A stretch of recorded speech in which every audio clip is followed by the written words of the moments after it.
Assalamualaikum warahmatullahi wabarakatuh.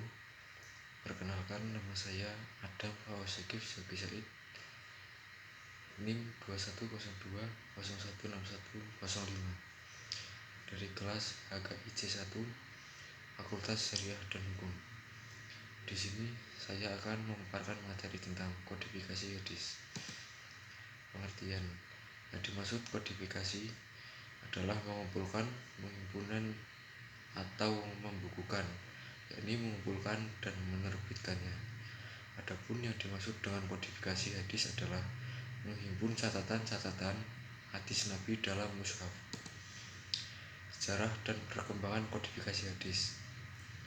Hadis pada masa Rasulullah SAW, hadis pada masa sahabat, hadis pada masa tabi'in, hadis pada abad 2 Hijriah, hadis pada abad 3 Hijriah, hadis pada abad 4 sampai 7 Hijriah, hadis pada abad 7 Hijriah sampai sekarang. Hadis pada masa Rasulullah SAW. Hadis pada masa Nabi dikenal dengan al-takwin, yaitu masa turun wahyu dan pembentukan masyarakat Islam. Dua keadaan ini sangat menuntun keseriusan dalam kehati-hatian para sahabat sebagai pewaris pertama ajaran Islam. Wahyu diturunkan Allah Subhanahu wa Ta'ala kepadanya dijelaskan melalui perkataan, perbuatan, dan takrirnya, sehingga apa yang didengar, dilihat, dan disaksikan oleh para sahabat merupakan pedoman bagi amaliyah dan ubaidillah mereka. Ada beberapa cara Rasulullah SAW menyampaikan hadis kepada para sahabat, yaitu melalui majlis al-ilm, yaitu pusat atau tempat pengajian yang diadakan oleh Nabi Muhammad SAW untuk membina para jamaah. Kedua, dalam banyak kesempatan Rasulullah SAW menyampaikan hadisnya melalui para sahabat tertentu, yang kemudian disampaikan kepada orang lain. Yang ketiga, melalui ceramah atau pidato di tempat terbuka, seperti ketika haji wada dan wafat Makkah. Hadis pada masa Khulafaur Rasyidin. Periode kedua sejarah perkembangan hadis adalah masa Khulafaur Rasyidin yang berlangsung sekitar tahun 11 Hijriah sampai dengan 40 Hijriah. Masa ini juga disebut dengan masa sahabat besar. Pada masa ini, perhatian para sahabat masih berfokus pada pemeliharaan dan penyebaran Al-Quran. Maka, periwayatan hadis belum begitu berkembang dan kelihatannya berusaha membatasinya.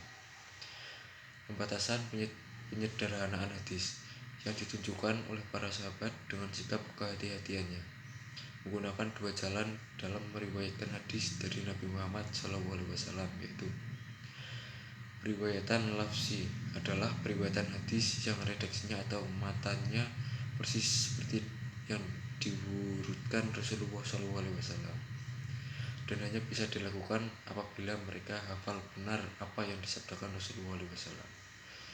Periwayatannya maknawi adalah periwayatan hadis yang matanya tidak persis sama dengan yang didengarnya dari Rasulullah SAW, akan tetapi isi atau maknanya juga tetap terjaga. Hadis pada masa tabi'in. Pada era tabi'in, keadaan sunnah tidak jauh berbeda dari era sahabat. Namun pada masa ini, Al-Quran telah dikodifikasi dan diperluaskan ke seluruh negeri Islam. Maka tabi'in dapat memfokuskan diri dan mempelajari sunnah dari para sahabat. Kemudahan ini yang diperoleh tabi'in karena sahabat Nabi Muhammad SAW telah menyebar ke seluruh penjuru dunia Islam, sehingga mereka mudah mendapatkan informasi tentang sunnah. Perkembangan pembukuan hadis pada masa ini ada 3 bentuk, yaitu sebagai berikut. 1. Musnad, yaitu menghimpun semua hadis dari tiap-tiap sahabat tanpa memperhatikan masalah atau topiknya. Tidak per bab seperti fikih dan kualitas hadisnya ada yang sahih, hasan, dan dhaif. Al-Jami', yaitu teknik pembukuan hadis yang mengakumulasi 9 masalah, yakni akaid, hukum, pembukuan atau rikab, adab, makan minum, tafsir, tarikh dan sejarah, sifat-sifat akhlak atau syama'il, fitnah dan sejarah atau munakib. Yang ketiga, sunan, yaitu teknik penghimpunan hadis secara bab seperti fikih. Setiap bab memuat beberapa hadis dalam satu topik, seperti Sunan An-Nasai, Sunan Ibnu Majah, dan Sunan Abu Dawud. Di dalam kitab ini ada yang sahih, hasan, dan dhaif, tapi terlalu dhaif seperti hadis mungkar. Adapun tokoh-tokoh hadis dan kitab-kitab hadis yang terkenal pada abad kedua Hijriah diantaranya tokoh-tokoh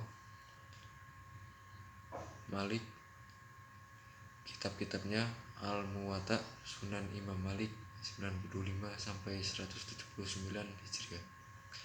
Yahya Ibnu Sa'id Al-Qattan, Al-Maghzi wa Asy-Syiar, Sunan Muhammad Ibnu Ishaq 150 Hijriah.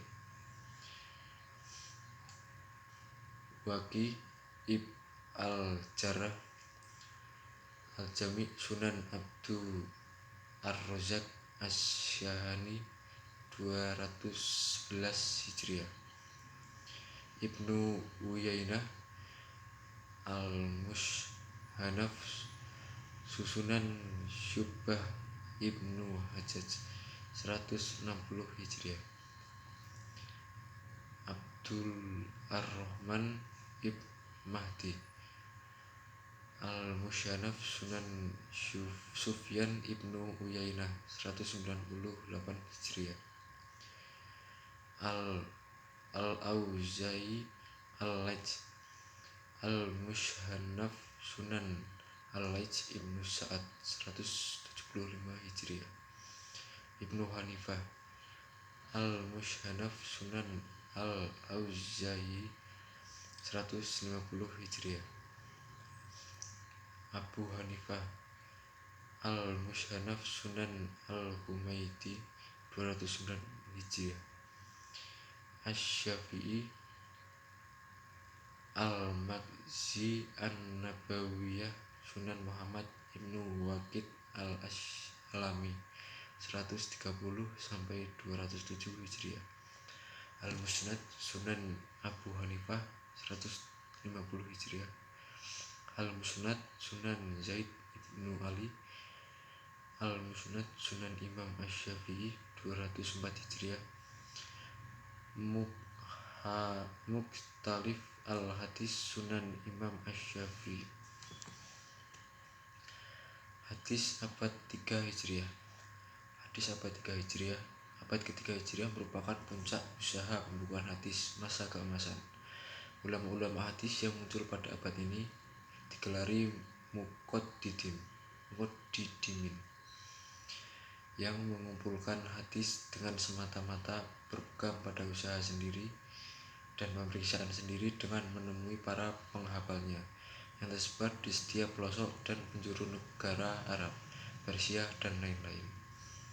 Adapun tokoh-tokoh hadis yang lahir pada masa ini ialah Ali ibnu al-Madini, Abu Hatim ar-Razi, Muhammad ibnu Jarir at-Tabari, Muhammad ibnu Sa'ad, Ishaq ibn Rahwai, Ahmad, Imam al-Bukhari, Imam Muslim, An-Nasai, Abu Daud, Ibnu Majah, Ibnu Qutaibah, At-Tainuri.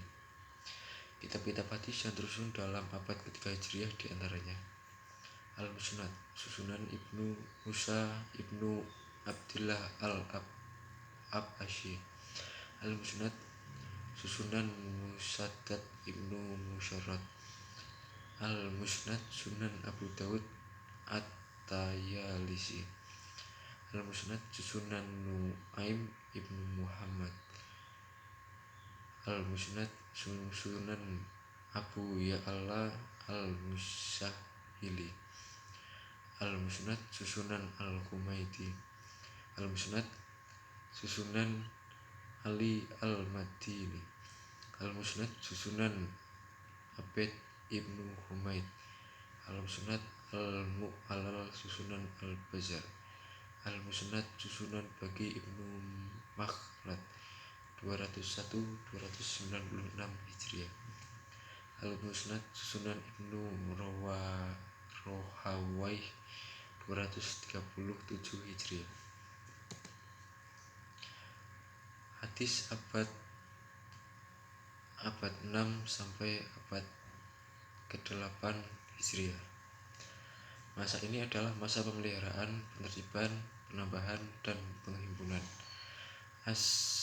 Al-Tazib wa al-Tartib wal Istidrak wal al-Jamu, dan berlangsung sekitar 2,5 abad, yaitu antara abad ke-4 sampai pertengahan abad ke-7 Masehi, saat jatuhnya dinasti Abbasiyah di tangan Hulagu Han tahun 656 Hijriah sampai 1258 Masehi. Gerakan ulama hadis pada masa ini sebenarnya tidak jauh berbeda dengan gerakan ulama pada masa sebelumnya. Di antara ulama hadis yang terkenal pada masa ini ialah Sulaiman bin Ahmad At-Tabari, Abdul Al-Hasan, Ali bin Umar bin Ahmad Ad-Daruqutni, Abu Awanah, Yakub Al-Syafrayani. Adapun kitab-kitab yang tersusun dalam abad 6 sampai abad 8 Hijriah. Yang pertama, kitab syarah ialah kitab hadis yang memperjelas dan mengomentari hadis-hadis tertentu yang sudah tersusun dalam beberapa kitab hadis sebelumnya. Yang kedua, kitab mustakhrij ialah kitab hadis yang metode pengumpulannya hadis dengan cara mengambil hadis dari ulama tertentu lalu meriwayatkannya dengan sanad sendiri dan berbeda dari sanad ulama hadis tersebut. Kitab Ad-Raf ialah kitab hadis yang hanya memuat sebagian matan hadis tetapi sanadnya ditulis lengkap. Yang ketiga, kitab Mustadrak ialah kitab yang memuat hadis-hadis yang memenuhi syarat-syarat Bukhari dan Muslim atau syarat salah satu dari keduanya. Kodifikasi hadis abad ke-7 Hijriah sampai sekarang. Masa ini adalah masa persyarahan, penghimpunan, dan pentakhrijan. Ulama pada masa ini mulai mensistemasi hadis-hadis menurut kehendak penyusun, memperbaiki kitab-kitab mustakhraj dengan cara membagi hadis menurut kualitasnya. Tokoh-tokoh hadis abad ke-7 Hijriah sampai sekarang ialah Az-Zuhabi, Ibnu Sayyid Anas, Ibnu Daqiq Al-Mughlatahi, Al-Asqalani, Al-Lain Asyuyud, Az-Zarkasi, Al-Mizi, Abu Zuriyah. Adapun kitab-kitab hadis yang tersusun abad ke-7 Hijriah sampai sekarang. Kitab hadis yang tersusun dalam abad ke-7 Hijriah: At-Taghrib Al-Jami', Muntaka Al-Kabar fi Al-Ahkam, Al-Mukhtarah, Hiyadah Asy-Syalihin, Al-Arba'in. Kitab hadis yang tersusun dalam abad ke-8 Hijriah: Jami' Al-Masanid was Sunan Al-Hadis ila Aqwarni Sunan, Al-Imam fi Ahadis Al-Ahkam. Hadis-hadis yang tersusun dalam abad ke-10 Hijriah: Ikhaf Al-Khiyar bi Zawaid, Al-Masanid Asy-Syarah, Bulugh Al-Maram, Majma' Az-Zawaid wa Mamba Al-Fawaid. Sekian, terima kasih. Wassalamualaikum warahmatullahi wabarakatuh.